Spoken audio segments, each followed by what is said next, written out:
passage na atin pong binubulay every Sunday, Book of John, 1 John. At sa ating pagbasa and discussion for today, sa kabanatang 3 na po tayo, talatang 1 hanggang 10.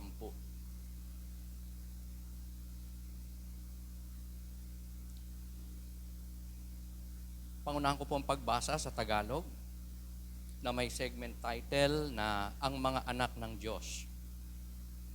Unang talata, tignan ninyo kung gaano kalaki ang pag-ibig sa atin ng Ama. Tinatawag tayo mga anak ng Diyos at iyon nga ang totoo. Ang dahilan kung bakit hindi tayo nakikilala ng mga makasanlibutan ay hindi nila kinikilala ang Diyos. Mga minamahal, mga anak na tayo ng Diyos ngayon, ngunit hindi pa nahahayag ang magiging kalagayan natin. Ngunit alam nating sa pagdating ni Kristo, tayo'y magiging katulad niya sapagkat makikita natin kung sino talaga siya. Kaya't ang sino mang may ganitong pag-asa kay Kristo ay nagsisikap na maging malinis tulad niyang malinis. Ang bawat nagkakasala ay lumalabag sa kautusan ng Diyos sapagkat ang kasalanan ay paglabag sa kautusan.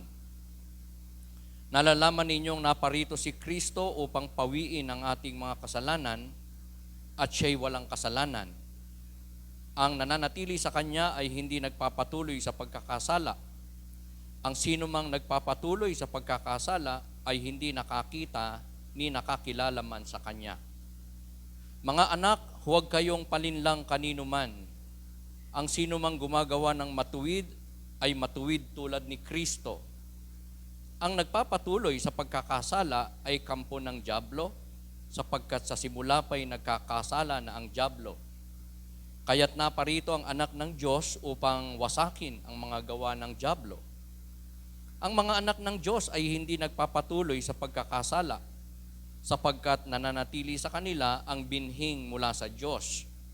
At dahil ang Diyos ang ama nila, hindi sila maaaring magpatuloy sa pagkakasala.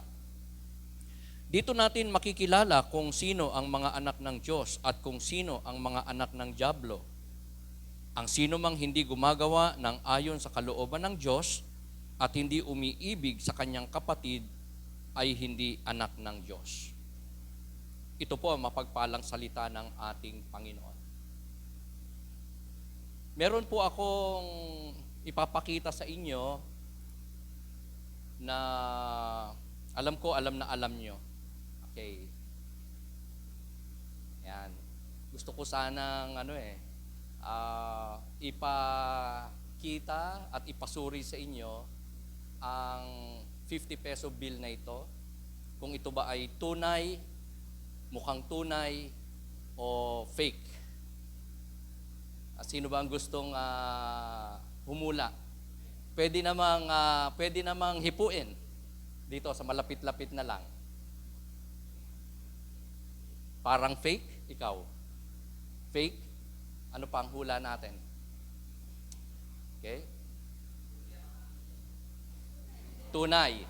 Okay. So may nagsabing parang hindi tunay, may nagsabing tunay, at ang sabi ay fake.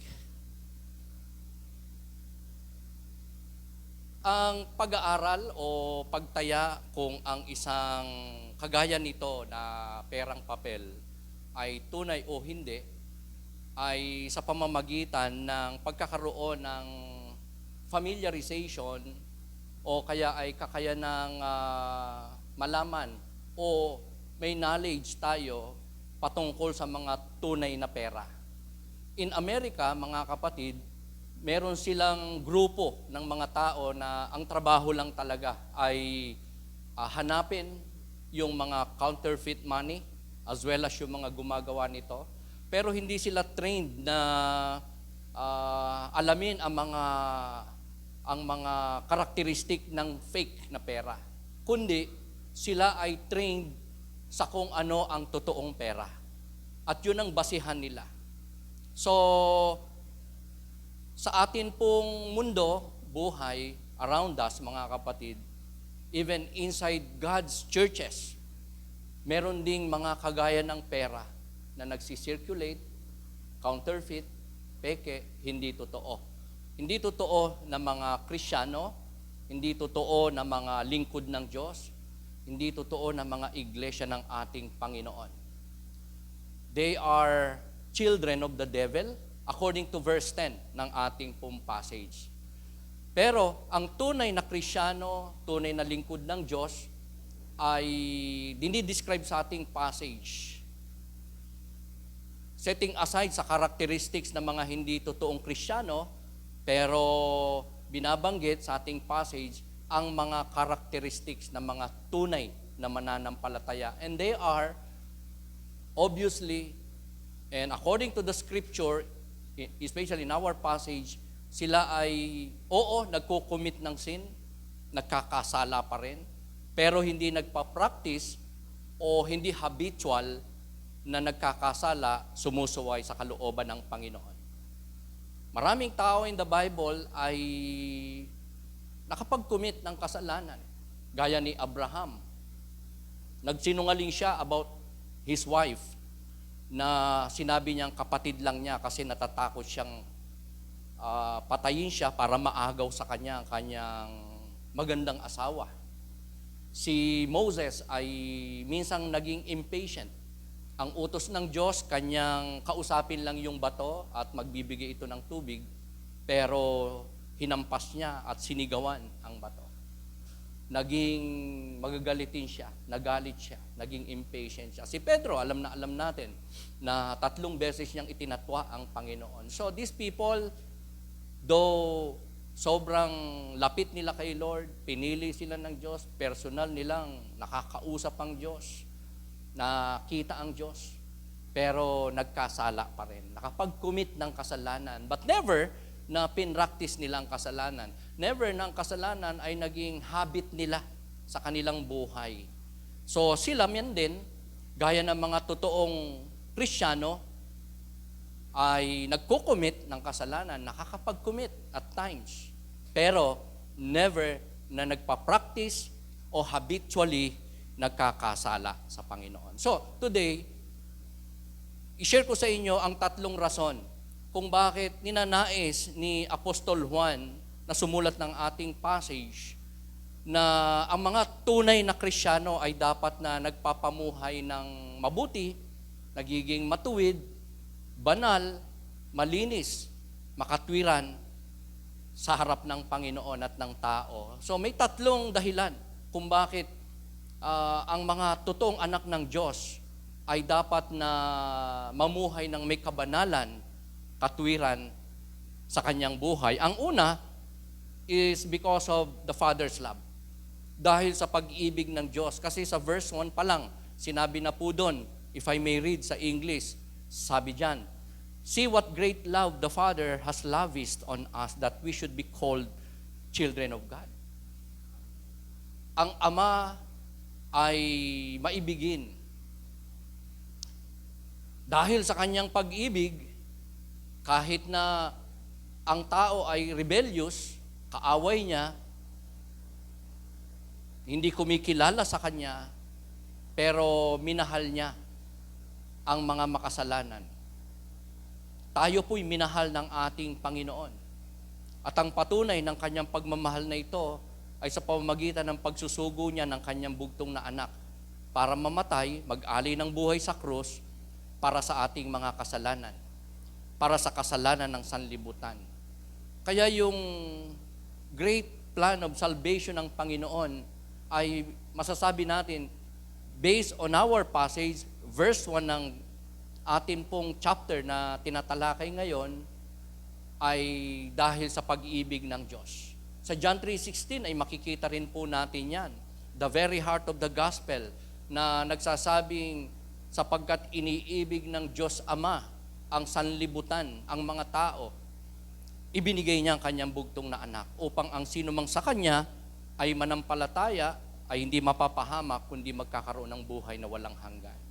So ang pag-ibig ng Diyos, mga kapatid, sa kanyang mga pinili, sa mga tunay na anak ng Diyos, ay hindi nagsimula at natapos nung tawagin niya ang mga makasalanan, nung makakilala sa kanya, nung ma-born again, nung ipanganak ng Espiritu ang mga mananampalataya.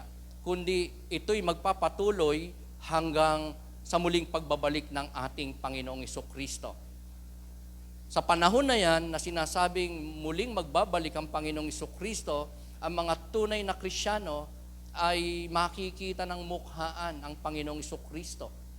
Kung ano siya noon, itsura niya noon, man din ang kanyang ilang mga presenting kalagayan at that time, sa kanyang muling pagbabalik, ay hindi lang makikita, malalaman at mapapatunayan ng mga tunay na manampalataya, kundi makikita nilang kagaya rin sila ni Kristo, magiging kagaya natin si Kristo, may kabanalan, may katuwiran, mayroong glorified body. Katawang hindi mabubulok, hindi tatanda, hindi mahihirapan, hindi masasaktan, hindi magkakaroon ng anumang kapintasan na uri ng katawan, kagaya ng katawan ng ating Panginoong Jesucristo, a glorified body. Sa panahon na yan, ay magiging ganap ang kaligtasan at kabanalan, katuwiran at kadalisayan ng mga mananampalataya. Kaya nga, tayo ay inaasahan ng Diyos na magpapamuhay ng kabanalan habang nabubuhay bilang mga tunay na anak ng Diyos. Pinagpala tayo ng Diyos sapagkat sa ating buhay, bawat araw, sa buhay ng mga tunay na anak ng Diyos ay mayroong sanctification process, pagdadalisay na nagaganap from time to time, day after day, na mas napapalapit tayo sa Panginoon, lalo tayo nagiging kagaya all the more ng ating Panginoon day after day. At sa panahon na babalik ang Panginoon ay magiging ganap ang ating kadalisayan. Pakitanong mo yung katabi mo, dalisay ka na ba? Cardo. Yan. Ito ang kalooban ng Diyos para sa kanyang mga anak, children of God. Somehow, like you and me, na dapat na hindi lang tayo thankful, kundi mayroong hindi matatawaran na paggalang sa ating Diyos, sa Diyos Ama, na dahil sa kanyang pag-ibig, tayo ay naligtas. Sa pamagitan ni Kristo na nag-alay ng kanyang buhay sa krus ng Kalbaryo. Kaya tayo po, mga kapatid, ay inaasahan ng Diyos, ang mga tunay na anak ng Diyos, children of God, ay inaasahan ng Panginoon na sa Kanya ay hindi lang magmamahal, kikilala, mananampalataya, susunod, kundi mayroong holy fear, mayroong paggalang sa Panginoon. Tayo po ay somehow, kaya sumusunod sa batas, dahil ang sumuway sa batas ay possibly pwedeng masanction, mapenalize, magmulta, maparusahan, o makulong. Ang mga anak ay somehow, kaya sumusunod sa magulang, takot na madisiplina, mawala ng allowance, masermonan, most of all, mapalo ng magulang. Masakit po yun. Pero ibang usapan sa mga anak na kaya siya sumusunod sa kanyang magulang, sa mga Kristiyano o tao na sumusunod sa batas ng gobyerno, ng tao, hindi dahil siya ay natatakot sa parusa o disiplina, kundi ayaw niyang makasakit ng damdamin.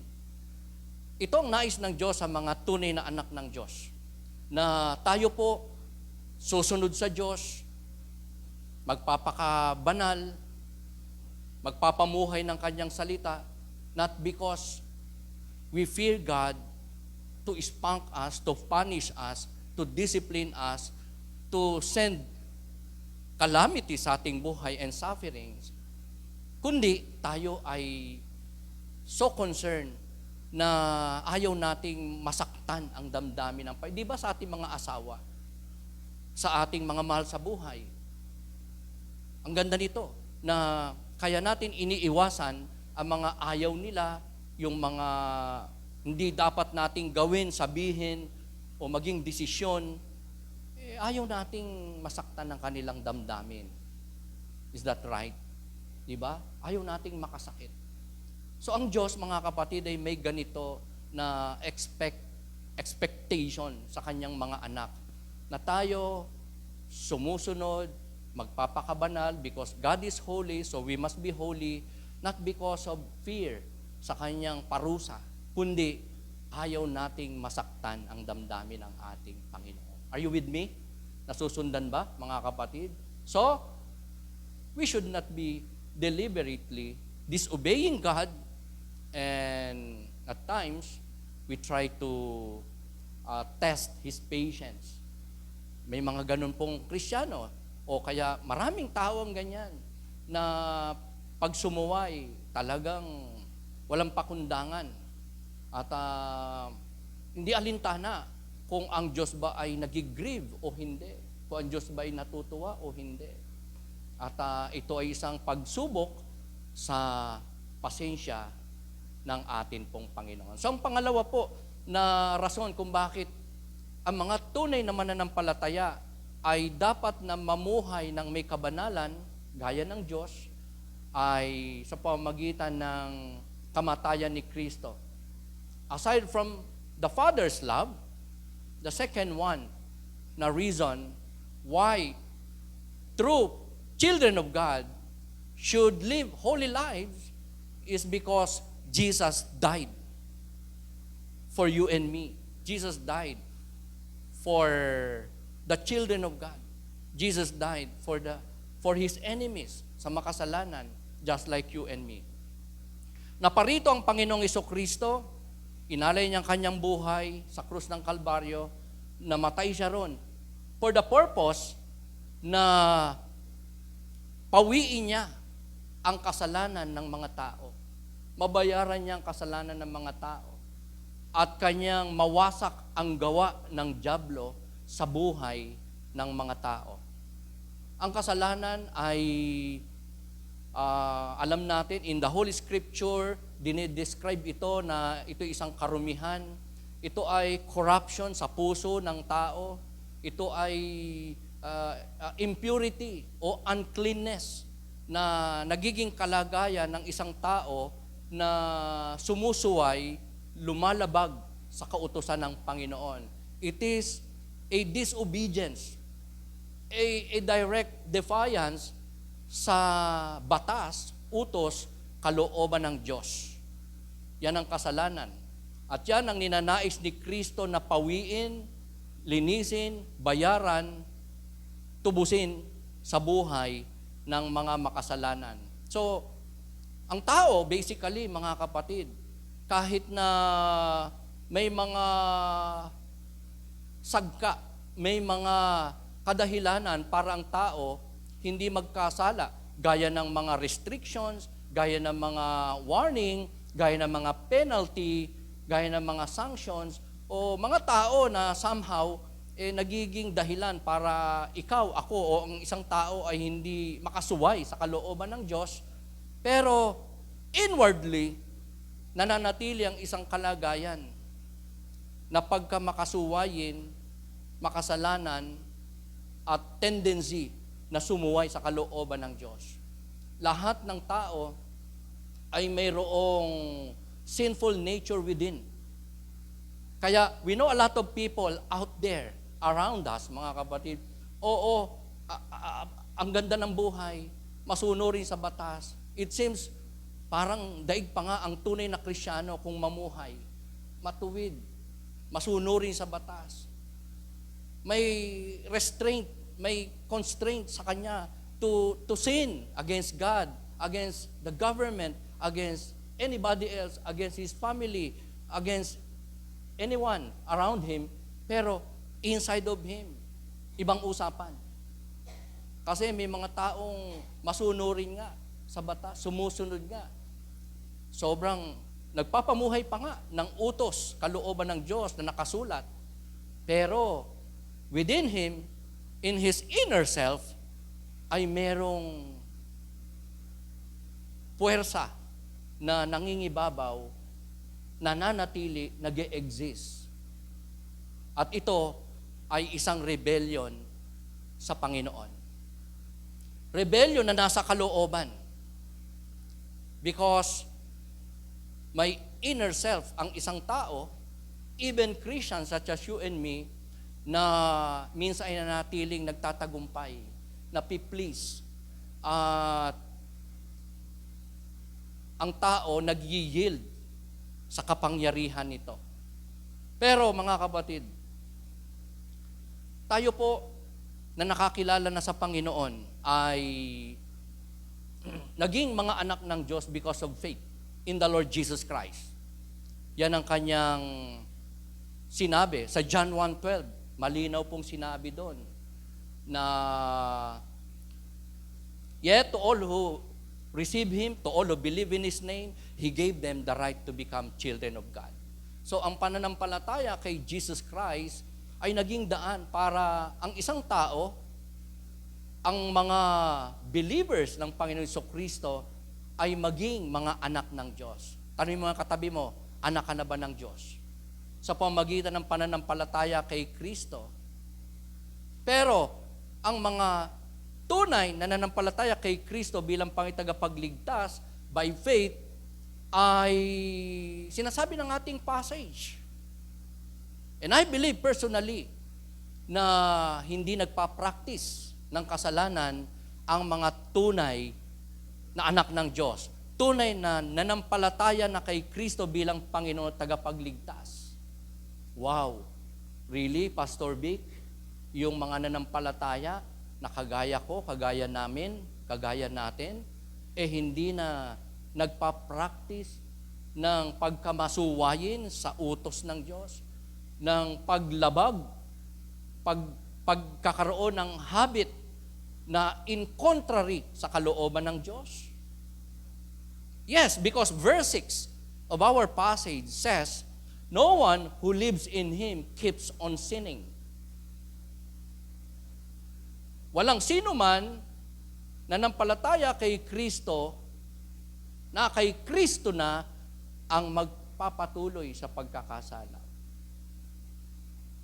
True Christians, true children of God, ay oo, nagko-commit ng kasalanan, pero pag nagkasala, nako-convict siya.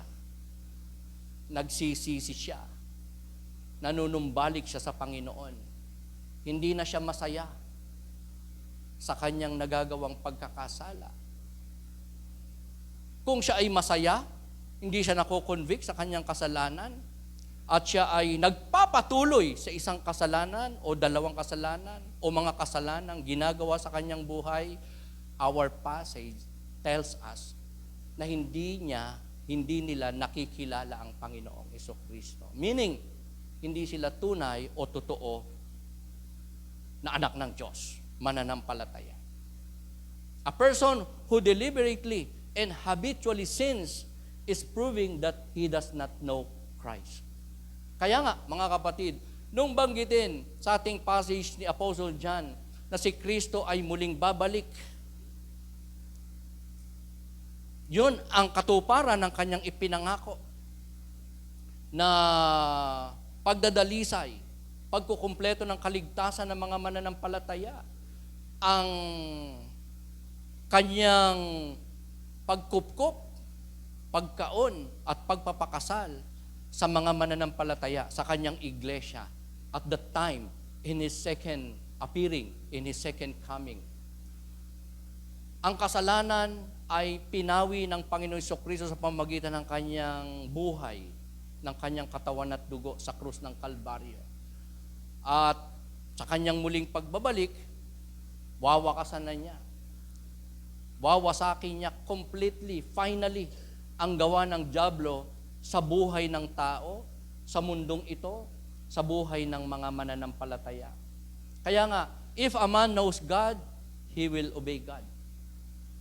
And if he is not a true Christian, hindi siya totoong anak ng Diyos, ang susundin niya lang talaga ay ang kanyang master. And that's the devil. Tingnan natin ating mga katabi. Mukha naman bang anak ng Diyos? Kanya naman pala, ano po? Sumusunod, naglilingkod ang mga tunay na anak ng Diyos sa Panginoon. So, si Jesus, mga kapatid, nung siya ay naparito, at nag-alay ng buhay sa krus, mga kapatid, nung ibubo niya ang kanyang banal na dugo, katawang banal, buhay na banal, sa krus ng Kalbaryo, ang kasalanan ay napawi niya sa buhay ng mga sa kanya ay sasampalataya. At nawasak din niya, mga kapatid, ang gawa ng dyablo sa buhay ng mga makasalanang sa kanya ay mananampalataya. Na-invade ni Satan ang kampamento ni Satanas. Ang mundong ito, mga kapatid, ay nakuha, nasa dominio ni Satan. The prince of this world ay ang prince of darkness. Walang iba kundi si Satanas. Naagaw niya ang dominio na to, ang paghahari na to, na ipinagkatiwala ng Diyos una kay Adan. Dahil sila'y sumuway kay Lord, nagkasala, nakuha ni Satan ang dominion all over the world at sa mga taong hindi nananampalataya sa Panginoon. Pero, nung mamatay si Kristo sa krus ng Kalbaryo, nung siya'y pumarito more than 2,000 years ago, nung siya'y mag-alay ng kanyang buhay, nawakasan niya. Hindi lang ang kasalanang naglalayo sa tao sa Diyos, kundi kasalanang nagbubulid ng kaluluwa sa impyerno, man din ay ang kapangyarihan ni Satanas sa buhay ng mga mananampalataya, ng mga tao, ng mga makasalanan. Sa Luke 11:21-22, ito po ang nakasulat. When a strong man fully armed guard his own house, his possessions are safe. But when someone stronger attacks and overpowers him, he takes away the armor in which the man trusted and divides up his plunder. Ang prinsipe at nagahari sa sanlibutang ito, mga kapatid, at the moment, ay si Satan. Pero never na siya ay naging equal o nakahigit sa Panginoon. Still, behind that sin, still God is in control. Pinermit ng Panginoon, mangyari yon. At parang isang bahay o palasyo na merong nagbabantay, may nagmamay-ari, napakalakas, makapangyarihan, and that is Satan. At meron siyang mga armas, meron siyang mga instrumento, meron siyang mga kasangkapan para pangalagaan ang kanyang palasyo, ang kanyang bahay, at ang kanyang mga ari-arian na nasa loob ng kanyang palasyo. Dahil siya ay malakas, so walang pwedeng makaagaw sa kanya ng kanyang bahay, palasyo o goods o ari-arian. Pero nung si Kristo ay pumarito, nag-alay ng buhay sa krus, much stronger than Satan, naagaw ng much stronger na personang ito, walang iba kundi si Jesus Christ, ang mga goods, ang mga ari-arian ng strong man na to, nagbabantay, may-ari, nangangalaga sa kanyang palasyo, tahanan, o mga ari-arian. Ang ari-arian ni Satan in this world ay mga tao. Men and women, bata, matanda, lalaki, babae, unbelieving, unsaved, hindi mananampalataya. Pero dahil kay Kristo na nag-alay ng kanyang buhay sa krus, naagaw.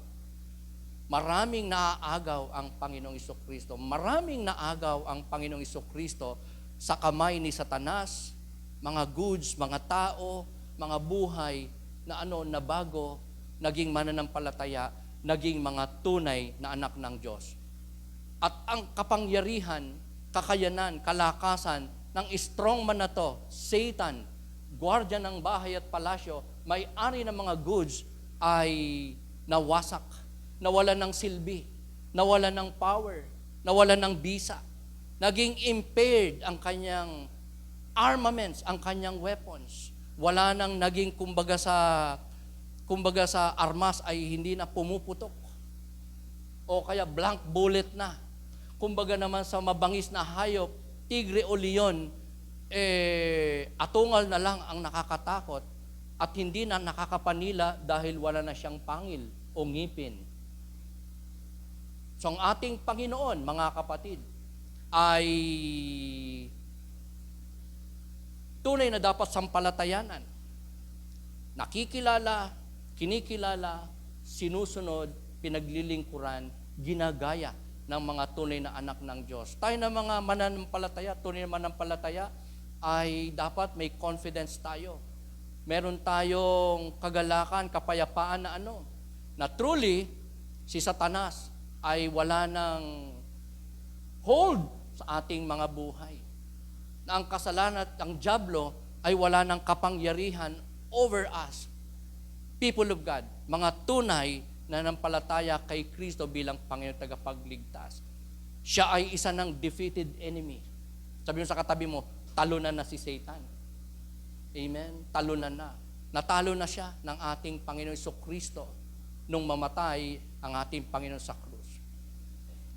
Winasak na ng Panginoon ang mga gawa ng dyablo sa buhay ng mga makasalanan, especially ng mga elect, ng mga pinili, mga tunay na anak ng Diyos. Kaya tayo ay pwede nang makampante, maging payapa. Hindi tayo dapat matakot na tayo ay baka mapunta ng impyerno. Sa isang banda, tayo ay nanampalataya na sa ating Panginoon. O, si Satanas ay maari po na magtagumpay sa ating mga buhay kahit tayo mga totoong Kristiyano. From time to time, paminsan-minsan, maaring mapagtagumpayan niya tayo, ma-deceive, ma-lure, maibulid sa pagkakasala. Pero ang backsliding o disobedience sa tunay na mga anak ng Diyos ay temporary. It's but just a committal, hindi habitual, and a practice of sin na alam nating ipinagbabawal at hindi ayon sa kalooban ng ating Panginoon. Pero, bagamat minsan, magkakasala tayo, we may yield to sin. Minsan, mapiplease natin ng dyablo, at times, even directly.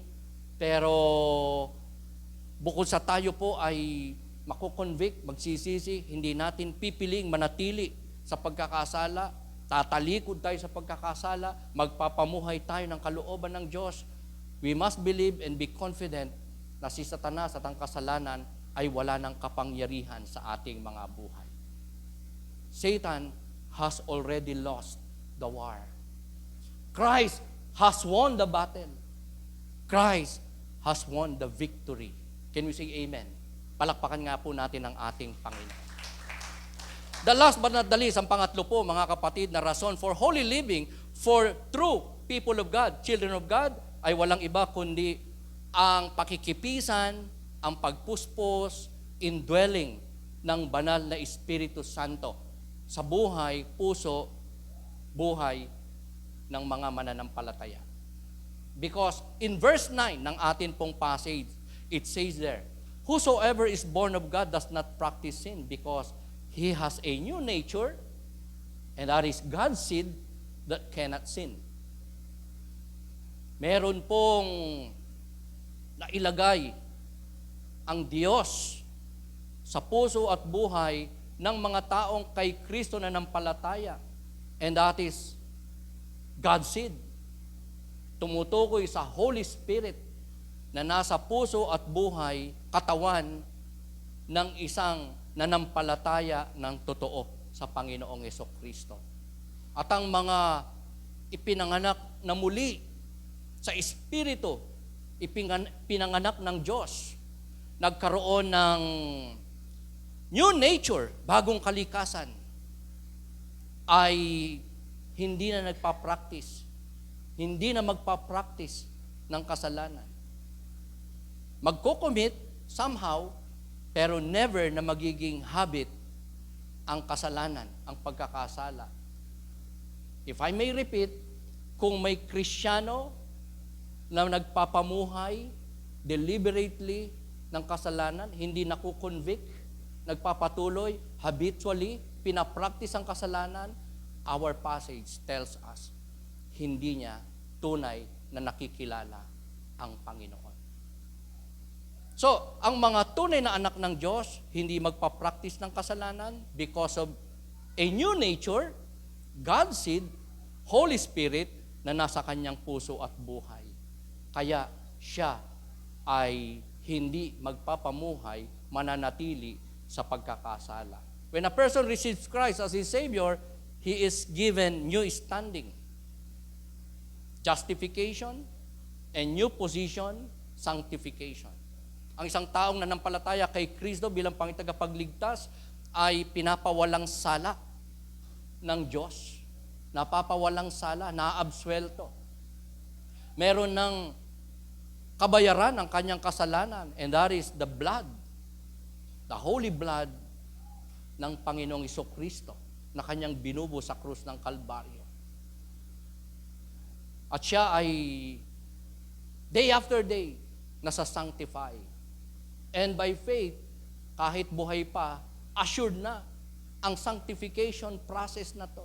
Magaganap at ginanap na, ibinigay na ng Panginoon sa isang nanampalataya sa Panginoon Jesucristo ang kadalisayan, ang paghantong sa pagiging dalisay, ganap, banal, kumpleto, time comes. Whatever happens, itong itinakda ng Diyos na to, na pagpapawalang sala, naganap na. Minsan na naganap, nung maglagak ng pananampalataya kay Kristo ang mga anak ng Diyos. At ang sanctification ay isang prosesong nagpapatuloy habang nabubuhay ang mga mananampalataya. Pagdadalisay ng banal na Espiritu Santo, pagdadalisay sa pamamagitan ng salita ng Diyos. Ang salita ng Diyos at ang Holy Spirit ay tinatawag na spiritual parent ng mga totoong anak ng Diyos. Sabi mo sa katabi mo, may spiritual parent ka. That is the Word of God and the Holy Spirit. Tayo po ay ipinanganak na muli ng Espiritu Santo. At ang kinasangkapan ng Holy Spirit para tayo ay ipanganak na muli, makakilala sa Diyos, manampalataya, maging mga anak ng Diyos, ay ang written Word of God. Ang nagluwal sa atin, para nating nanay, ay ang salita ng Diyos sa kapangyarihan ng Holy Spirit. At ang salita ng Diyos din ang magpapalago sa atin. Ang baby, iniluwal ng kanyang ina. At sino ang sa kanya ay mag-aaruga, magpapakain, magpapalaki, magpapalago, nanay pa rin naman. Same is true with people of God, na maglalaga pananampalataya, kikilalanin si Jesus bilang pangitagapagligtas. Kailangan niya ang patuloy na pagpapasakop sa kanyang spiritual parent, Holy Spirit, and the Word of God, salita ng ating Panginoon. Nangyari ang justification, pagpapawalang sala, dahil kay Kristo. At ang pagdadalisay ng Diyos, nagaganap, nagpapatuloy, pero ito ay inaangkin ng mga tunay na anak ng Diyos na nampalataya sa Panginoon Kristo, naganap at kumpleto na. Ito ay isang proseso na time comes, sa muling pagbabalik ni Lord ay magaganap at makukumpleto. Pero mga kapatid, ang pinaka-dramatic na changes aside from justification and sanctification process na dinadaanan ng tunay na mga nanampalataya kay Kristo ay walang iba kundi ang regeneration. Pakisabi nga po natin, regeneration. This is a new nature kung saan ang isang taong nanampalataya kay Kristo bilang pangitagapagligtas ay ipinapanganak na muli. Kaya nga yung born again ay hindi religion, hindi yan samahan, hindi yan gathering lang ng kung sino-sino, kundi ang born again ay karanasan. Karanasang ipanganak na muli sa Espiritu, ipanganak ng langit, ipanganak ng Diyos. Born from above, not born from physical seed ng tao, kundi sa pamamagitan ng Espiritu ng Diyos. Ang regeneration ay may ibig sabihin, yung prefix na re ay nangangahulugan ng again, at yung generation ay kapanganakan. Kaya nga, ang regeneration ay kapanganakang muli. Born again is an experience. Tingnan nga natin ating mga katabi, mukha bang pinanganak ng muli? Oo, mga may mukhang baby, cute. Mukhang baby. Lalo na baka may gatas pa sa labi. Pero, ang pinag-uusapan natin dito ay ang pinaka-dramatic, pinaka-wonderful, the greatest change na na-impart ng Diyos sa isang taong nanampalataya kay Kristo bilang tagapagligtas ay isang bagong kalikasan, bagong buhay, kapanganakang muli. May first birth, physical birth, pero may second birth ang mga anak ng Diyos. And that is called regeneration, kapanganakang muli.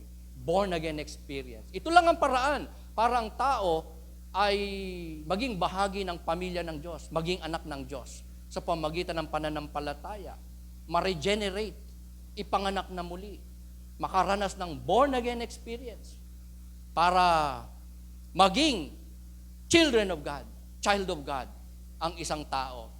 Because sa chapter 5 ng ating book na tinatalakay, 1 John, verse 1, sabi po doon, everyone who believes that Jesus is the Christ is born of God. Sabi sa katabi mo, congrats. Kung nagawa na nating manampalataya. Magtiwala. Tanggapin si Kristo bilang Panginoon at personal nating tagapagligtas. Dahil ito ang kanyang pangako. Sa sino mang kay Kristo mananampalataya bilang tagapagligtas, bilang Panginoon, bilang Diyos, siya ay ipapanganak na muli. Naranasan na ba natin ang ikalawang kapanganakan, ang ipanganak na muli, ang magkaroon ng bagong kalikasan? Meron tayong old nature, pero ang hatid na pangako ng Diyos sa sino mang sa Kanya, kay Kristo mananampalataya, ay pangalawang kapanganakan, bagong kalikasan. Kaya nga sabi ng 2 Corinthians 5:17, if anyone is in Christ, he is a new creation, the old has gone, the new has come. Pakisabi nga natin, the old has gone. Alam nyo, wag nating iliteral na tayong mga Kristyano o ang sino man nanampalataya kay Kristo bilang tagapagligtas ay isa na lang ang magiging katangian o kalikasan. The new nature na lang. That's not possible. Dahil ang old nature, ang sinful nature, nandyan pa rin at nasusuppress lang ng new nature natin. Ng isang bagong kalalagayan, binigay ng Diyos nung tayo manampalataya sa Panginoon. Yung ating regeneration, yung spirit na meron tayo nung manampalataya tayo sa ating Panginoon. So, the old has gone doesn't mean na bagong kalikasan ang meron tayo. Kundi, ang naghahari at nangingibabaw ay ang new nature. No longer the old nature. Old nature na may kapangyarihang maghari sa buhay ng isang Kristiyano sa pamamagitan ng kasalanan at sa pamamagitan ng kasalanan, ibulid ang kaluluwa ng isang Kristiyano sa impyerno. That's no longer possible. So the old has gone means na dahil sa new nature, ang isang Kristiyano, totoong nanampalataya kay Kristo, bilang tagapagligtas, tunay na anak ng Diyos, ay hindi na magpapamuhay ng kasalanan. Hindi na magiging masaya sa kasalanan. Magsisisi pag nagkasala at manunumbalik sa Diyos. Magiging masunurin sa kalooban ng Diyos. Hindi magpa-practice, walang magiging habit na kasalanan. Kung may ipapractice, may magiging habit na kasalanan isang Kristiyano, professing Christian, ang sabi ng ating passage, hindi niya nakikilala ng totoo ang Panginoon. Nung isang araw, may nakausap po ako na isang tao, so close to me, and nalungkot po ako dahil so tempted ako na sabihin sa kanya because of a lot of words na sinabi niya na sobrang hindi appropriate sa isang tunay na anak ng Diyos, gaya ng panunumbat, galit, inggit, pag-angkin sa hindi kanya, pagiging divisive na spirit, nakakagulo, nakakabigat siya, and yet siya ay Christian, professing Christian. Pero ito ay ginagawa niya paulit-ulit, palagi. Hindi tumitigil, hindi kinukumpisal, hindi inaamin, hindi tinatalikuran ng mga pagkakasala. And again, 2 days ago, sinabi at ginawa na naman niya. Gustong-gusto ko na siyang sabihan. Parang hindi ka tunay na Kristiyano, kapatid, sa mga sinasabi mo na naman na ito. Pero pinigil ko ang aking sarili. Sa halip, pinayuhan ko siya. Ginabayan ko siya. I even rebuked her. Kasi, nandun ako sa level na kailangan mataas-taas na approach and dealing. Dahil repetitive, continuous, pinapractice, at habitual na mga pagkakasala. So I rebuke her and advise her from the Word of God.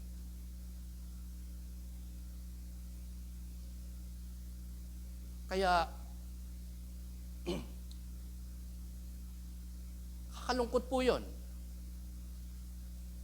And the Bible tells us, mahirap i-judge yung mga ganong tao. Though, questionable talaga ang kanilang confession of faith, profession of faith kay Christ. Dahil sa kanilang ipinapamuhay na kasalanan. Pero, only God knows. We may suspect, hindi sila totoong anak ng Diyos. And we may be somehow malungkot, affected, pero the Bible tells us na somehow ang mga nagpa-practice may habitual sinning, disobedience sa kalooban ng Diyos is somehow hindi tunay na nakakilala pa sa Panginoon. So, I propose two things, mga kapatid. Number one, confess and forsake your sin and turn to Christ for cleansing and healing. This is important. Na tayo, mga kapatid, manampalataya kay Kristo bilang Panginoong tagapagligtas. Ikumpisal natin sa Kanya ang ating mga kasalanan. Aminin natin sa Diyos na tayo makasalanan. Hindi tayo karapat-dapat. Hindi natin kayang iligtas ang ating mga sarili. Sa kapangyarihan ng kasalanan at ng impyerno sa ating buhay, maliban sa sakripisyo, kapangyarihan ng Panginoon Jesucristo na Kanyang ipinangako at ginawa sa krus ng Kalbaryo. And we must commit na hindi lang natin pagsisisihan, kundi tatalikdan natin ang ating mga nagawa, patuloy na nagagawa na kasalanan sa ating mga buhay. At magfo-focus tayo kay Kristo tayo titingin, magpapasiyasat, magpapalinis, hihingi ng kalakasan, ng wisdom, ng enabling para masunod natin ang Kanyang kalooban, manatili tayong banal sa Kanyang harapan, kagaya din naman ng ating Panginoon na banal sa pamamagitan ng atin pong pagsunod sa Kanyang mga kautusan at kalooban. At tayo po ay makakaranas ng kagalingan, hindi lamang po physically, manapa ay spiritual healing. Pangalawa po, I propose that live according to your new nature that leads to a holy life, not to the old nature that produces sin. Mamuhay tayo ayon sa ating bagong kalikasan na ang resulta ay banal na buhay, pamumuhay, matuwid na pamumuhay. Huwag sa ating old nature, lumang kalikasan na nagre-resulta o magdadala sa atin ng kasalanan. Magbubulid sa atin sa kasalanan. Tayo po ay may dalawang nature. As I've said sa 2 Corinthians 5:17, the old has gone, hindi nawawala, nandyan pa rin. Dangan nga lang, nasusuppress yan because of the new nature na meron tayo. Regeneration, Holy Spirit, the Word of God. Kaya nasusuppress. Para bang sa ating katawan, mga kapatid, sino sa atin na may mga pet? May alagang pet. Pets. Aso, pusa, ayan. Parang sa ating katawan o buhay, sarili, parang meron tayong alaga na dalawang pet. Pero ang pet na to ay magkaaway. Para bang aso't pusa. Hindi magbabati. magkaaway.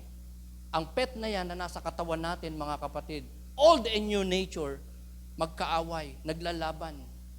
Ang sabi ng pet natin na old nature, sumuway ka sa kalooban ng Diyos. Gawin mo to, walang bawal-bawal. Sabi naman nung pet natin na new nature, wag, kasalanan yan. Ito gawin mo, kasi itong utos ng Diyos, itong kalooban ng Diyos, mapapabuti ka dito. Sino kaya ang magtatagumpay sa dalawa? Sino kaya ang mananalo sa dalawang pet mo na to? Na palaging nag-aaway, naglalaban. Dinadala ka sa isang desisyon na sundin sila. Pareho. Alam nyo na ba kung sinong mananalo sa kanila? Ang mananalo sa kanila ay yung kung sino ang madalas malimit, palagi mong pinapakain. Pet mo di ba? Sabi mo sa katabi mo, may pet ka ba? Sinong pet natin? Yung aso o yung pusa? Yung old nature o yung new nature? Ang mananalo dyan, kung sino yung palagi mong piniplease, inaalagaan, ninonoris, pinifeed. So, if we feed our old nature, talagang ang Kristiyano magiging karnal, disobedient, unholy, unworthy, unproductive. Hindi kalugod-lugod sa Diyos. And somehow, baka hindi siya tunay na Kristiyano. So, alin ang pipiliin nating i-feed? Our new nature. Kaya importante ang salita ng Diyos, binubulay, inaaral, ipinapamuhay. Importante sa mga tunay na anak ng Diyos, children of God na sumasamba, nagsisimba, nagme-meditate ng Word of God, nagpe-pray, sumusunod, lumalakad sa daan, utos ng ating Panginoon. That is feeding the new nature na meron tayo. And that is our regeneration, Holy Spirit, kalooban ng Diyos, pagiging banal sa harapan ng ating Panginoon. Let's rise up, mga kapatid.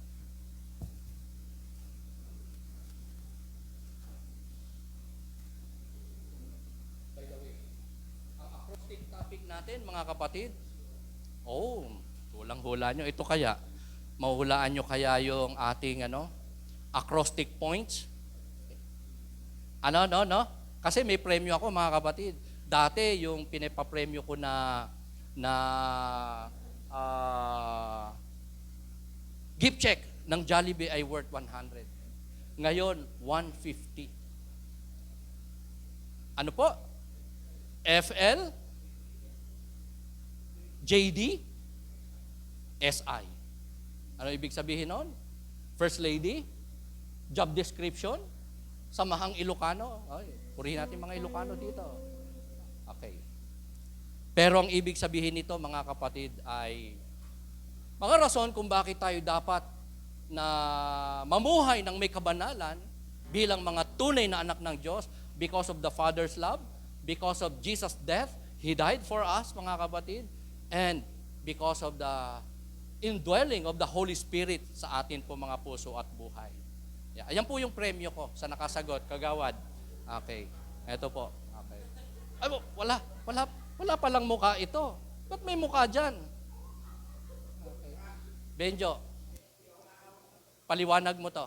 Okay. Galing ng BDO to. Galing kay Benjo. Okay, let's pray. Aming dakilang Diyos, maraming salamat po, Panginoon.